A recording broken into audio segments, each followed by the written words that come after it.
Hello students, welcome back to Divya commerce classes. This is Divya. हम micro economics का introduction chapter पढ़ रहे थे.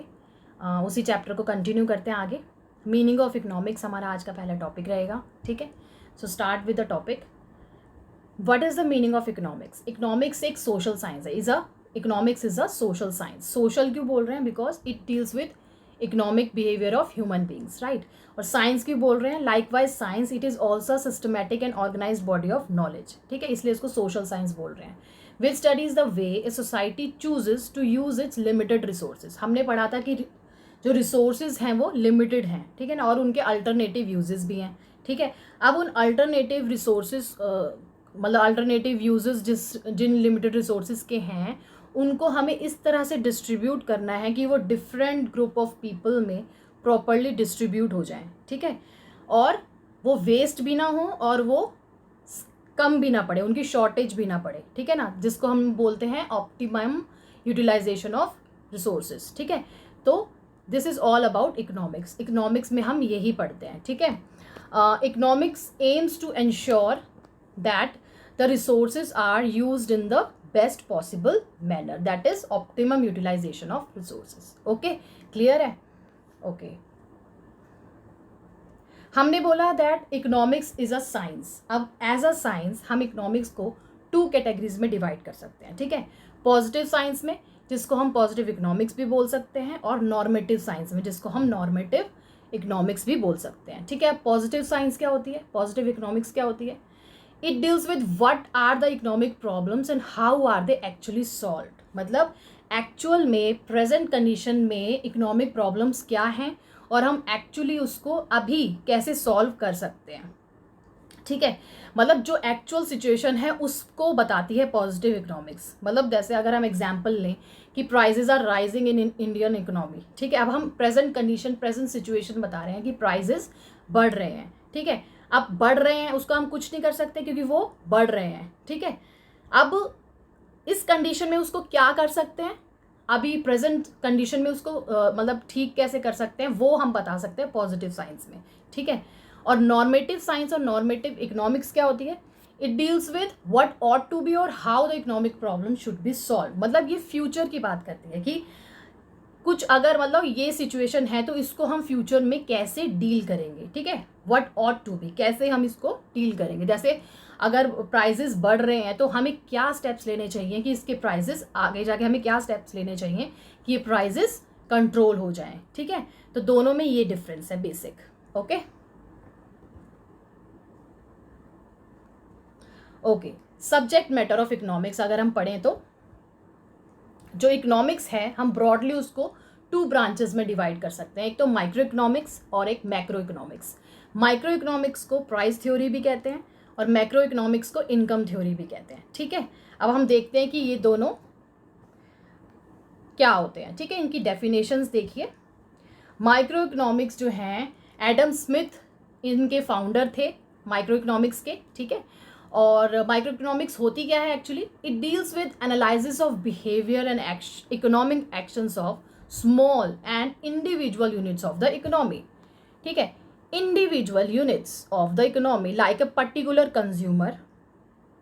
ठीक है, ए फर्म और a small group of individual units. ठीक है, मतलब एक पर्टिकुलर इंडिविजुअल यूनिट की जब हम बात करते हैं ना तो वो माइक्रो इकोनॉमिक्स के अंडर आता है. ठीक है, माइक्रो इकोनॉमिक्स का जो आय है ना, ये जो आय है, सॉरी, माइक्रो इकोनॉमिक्स का जो आय है ये इंडिविजुअल ही, इसका मतलब इंडिविजुअल ही होता है. ठीक है, this I stands for individual. Okay, तो माइक्रो इकोनॉमिक्स में कौन सी टर्म्स आती हैं? जो इंडिविजुअल यूनिट्स होती है, like individual economy, individual firm, individual units, ये सारी चीज़ें किस में आती हैं? माइक्रो इकोनॉमिक्स में. और माइक्रो का मतलब ही स्मॉल होता है. हम पहले भी पढ़ते आए हैं कि माइक्रो का मतलब स्मॉल होता है. ठीक है, और ये कहाँ से आया है ये वर्ड माइक्रो? ये ग्रीक वर्ड माइक्रोज से आया है जिसका मतलब ही स्मॉल होता है. Okay, next is macro economics. Macro economics क्या होती है? It is that part of economic theory which studies the behaviour of aggregates of the economy as a whole. Aggregates of the economy. ठीक है, तो जो macro economics का ए है ना उसका मतलब ही एग्रीगेट्स होता है. ठीक है। एग्रीगेट्स ऑफ द इकोनॉमी मतलब इन टोटलिटी अगर हम इसका एग्जाम्पल लें तो नेशनल इकोनॉमी मैक्रो इकोनॉमिक्स के अंडर आएगा, ठीक है। और माइक्रो इकोनॉमिक्स का एग्जाम्पल क्या हो सकता है फिर, इंडिविजुअल इनकम। अब इंडिविजुअल इनकम को हम सम अप करेंगे तो वो क्या होगा, एग्रीगेट इनकम हो जाएगी, उसको हम नेशनल इनकम बोलते हैं। और वो नेशनल इनकम किसके अंडर आता है, मैक्रो इकोनॉमिक्स के अंडर, ठीक है। तो मैक्रो का मतलब तो होता ही लार्ज है, ठीक है। तो ये मैक्रो इकोनॉमिक्स के अंडर आते हैं एग्रीगेट्स, जो मतलब एक इन टोटलिटी जो आता है, जो टर्म्स आते हैं वो मैक्रो इकोनॉमिक्स के अंडर आते हैं, ठीक है। जैसे एग्रीगेट इनकम या एग्रीगेट आउटपुट, है ना, ये सारी चीज़ें किस में आएगी, मैक्रो इकोनॉमिक्स के अंडर आएगी, ठीक है। Next is interdependency of micro economics and macro economics. ये दोनों micro economics and macro economics दोनों एक दूसरे के ऊपर इंटरडिपेंडेंट है, ठीक है। मतलब दोनों ही बहुत इंपॉर्टेंट है एक दूसरे के लिए, एक के बिना काम नहीं चल सकता, दोनों ही एक दूसरे के ऊपर इंटरडिपेंडेंट है। एनालिसिस है इसके कुछ, जैसे कि अगर मान लो हमें लॉ ऑफ डिमांड जो है वो किस बेसिस पे आता है एग्जिस्टेंस पे, जब हम एक ग्रुप ऑफ पीपल का डिमांड जानते हैं कि एक पर्टिकुलर ग्रुप ऑफ पीपल की क्या डिमांड है, उससे लॉ ऑफ डिमांड एग्जिस्टेंस में आ सकता है। एक पर्टिकुलर पर्सन की डिमांड से तो पता नहीं चलेगा लॉ ऑफ डिमांड क्या है ना। तो पूरा एक ग्रुप ऑफ पीपल होगा, उससे ही पता चलेगा लॉ ऑफ डिमांड क्या हो सकता है, क्या है ना, प्रेजेंट सिचुएशन में, ठीक है।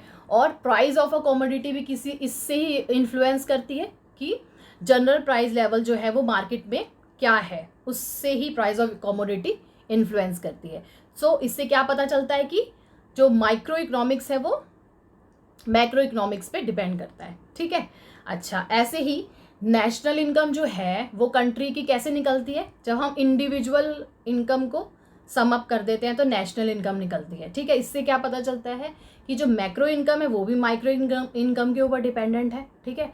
और हमें ऐसे ही एग्रीगेट डिमांड निकालना हो, एग्रीगेट डिमांड भी हमें इंडिविजुअल हाउस होल्ड की जो मतलब डिमांड होती है उसका जो जब हम सम अप करते हैं, एग्रीगेट करते हैं, तो वो क्या होती है वो एग्रीगेट डिमांड पता चलती है। वो इससे भी हमें पता चलता है कि जो मैक्रो इकोनॉमिक्स है वो भी माइक्रो इकोनॉमिक्स पे डिपेंड करती है। तो both are interdependent upon each other, right.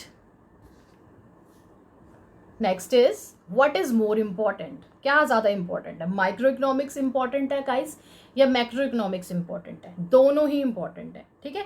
Both have a place of their own and none of them can be dispensed with, हम किसी को भी नहीं छोड़ सकते दोनों में से, ठीक है, क्लियर है। Next is central problem of economics, ठीक है। अब हम इकोनॉमिक एक्टिविटीज हमने पढ़ी थी कि इकोनॉमिक एक्टिविटीज 3 टाइप्स की होती हैं, क्या क्या, कंजम्पशन और सबसे पहले production, consumption and disposition of goods, ठीक है। अब ये 3 एक्टिविटीज़ जब हम परफॉर्म करते हैं तो किस प्रॉब्लम को फेस करना पड़ता है, स्केयरसिटी की प्रॉब्लम को फेस करना पड़ता है हर इंडिविजुअल को या फिर ऑर्गेनाइजेशन को या फर्म को, है ना। स्केयरसिटी की प्रॉब्लम फेस करनी पड़ती है और उस स्केयरसिटी की प्रॉब्लम का सॉल्यूशन क्या होता है कि प्रॉपर एलोकेशन ऑफ रिसोर्सेज हो, ऑप्टिमम यूटिलाइजेशन ऑफ रिसोर्सेज हो, है ना। इसी से हम स्केयरसिटी को मतलब उससे निपट सकते हैं, इस प्रॉब्लम से, स्केयरसिटी की प्रॉब्लम से। अब जब हम एलोकेशन कर रहे होते हैं ना रिसोर्सेज का, उस टाइम पे भी प्रॉब्लम आती है। वो ही 3 जो सेंट्रल प्रॉब्लम्स होती है, वो मेन जो प्रॉब्लम्स होती है वो ही ये हैं, what to produce, how to produce, for whom to produce, ठीक है। This one, what to produce, how to produce और फॉर whom टू प्रोड्यूस, ये तीनों प्रॉब्लम्स तो मेन प्रॉब्लम है ही। इनके अलावा भी बहुत सारी प्रॉब्लम्स होती हैं, वो सारी प्रॉब्लम्स इन 3 प्रॉब्लम्स के अराउंड रिवॉल्व करती हैं, ठीक है। अब हम एक एक करके समझेंगे तीनों प्रॉब्लम्स क्या हैं। व्हाट टू प्रोड्यूस मतलब क्या प्रोडक्शन, किस चीज़ का प्रोडक्शन करें, एग्रीकल्चरल प्रोडक्ट का प्रोडक्शन करें या और किसी प्रोडक्ट का, सिविल प्रोडक्ट्स का प्रोडक्शन करें। अगर एग्रीकल्चरल प्रोडक्ट भी प्रोड्यूस कर रहे हैं तो वीट का करें या शुगर का करें या राइस का प्रोडक्शन करें या तीनों का करें, तो किस किस क्वांटिटी में करें, क्वांटिटी भी मैटर करती है ना। अगर हमने ज़्यादा प्रोडक्शन कर दिया तो वेस्टेज हो सकता है, कम ही रह गई मतलब कम हो गया तो स्केयर्स रिसोर्सेज हो जाएगा, उसकी प्रॉब्लम हो जाएगी, है ना। तो क्वांटिटी भी मैटर करती है, राइट। तो what to produce is a one of the central problem of an economy. Okay, next is how to produce. अब टेक्निक क्या यूज़ करें, प्रोडक्शन कर रहे हैं, टेक्निक ऑफ प्रोडक्शन क्या करें use, capital intensive technique use करें या लेबर इंटेंसिव टेक्निक यूज़ करें। कैपिटल इंटेंसिव टेक्निक क्या होती है, जिसमें कैपिटल का यूज़ ज़्यादा हो रहा होता है लेबर से, ठीक है।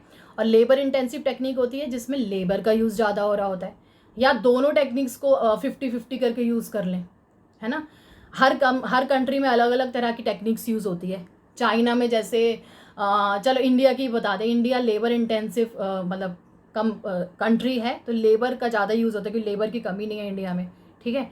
बाकी चाइना में भी शायद लेबर की कमी नहीं है, वो भी लेबर इंटेंसिव कंट्री कह सकते हैं उसको भी, ठीक है।